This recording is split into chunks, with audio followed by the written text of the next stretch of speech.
নব্বই দশকের জনপ্রিয় চিত্রনায়িকা শাবনূর যুক্তরাষ্ট্রে সফরে গিয়ে মিলিত হয়েছেন দেশীয় চলচ্চিত্রের এক ঝাঁক পরিচিত মুখের সঙ্গে। অভিনেতা জায়েদ খানের আমন্ত্রণে নিউ ইয়র্কে আয়োজিত এক ডিনারে মৌসুমী, অমিত হাসান সহ চার নায়কের সঙ্গে আনন্দঘন সময় কাটান এই নায়িকা, যা ঘিরে প্রবাসী বিনোদন অঙ্গনে তৈরি হয়েছে উৎসব মুখর আবহ। বিস্তারিত দেখুন প্রতিবেদনে।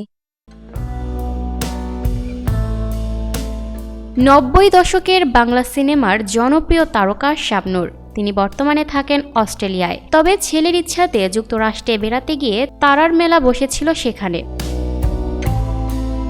যুক্তরাষ্ট্রে অভিনেতা জায়েদ খানের ডিনারের আমন্ত্রণে যোগ দিয়েছিলেন শাবনূর। সেখানে শাবনূরকে দেখা হয়েছে দেশীয় চলচ্চিত্রের অনেক পরিচিত মুখের সঙ্গে।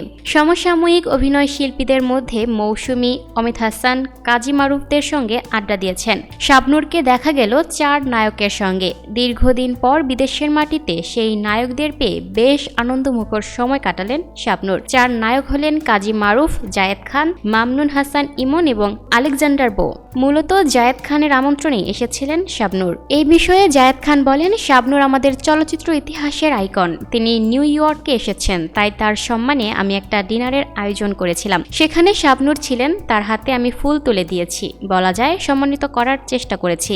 উল্লেখ্য, জায়েদ খান ফেসবুকে শাবনূরের সঙ্গে একটি ছবি পোস্ট করেন। সঙ্গে তিনি লিখেছেন, নায়িকাকে আমাদের পক্ষ থেকে ফুলের শুভেচ্ছা। Lucky Akter, up to date news, Dhaka.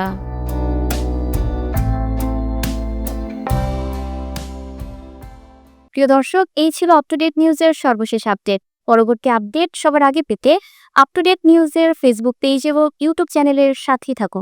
ধন্যবাদ।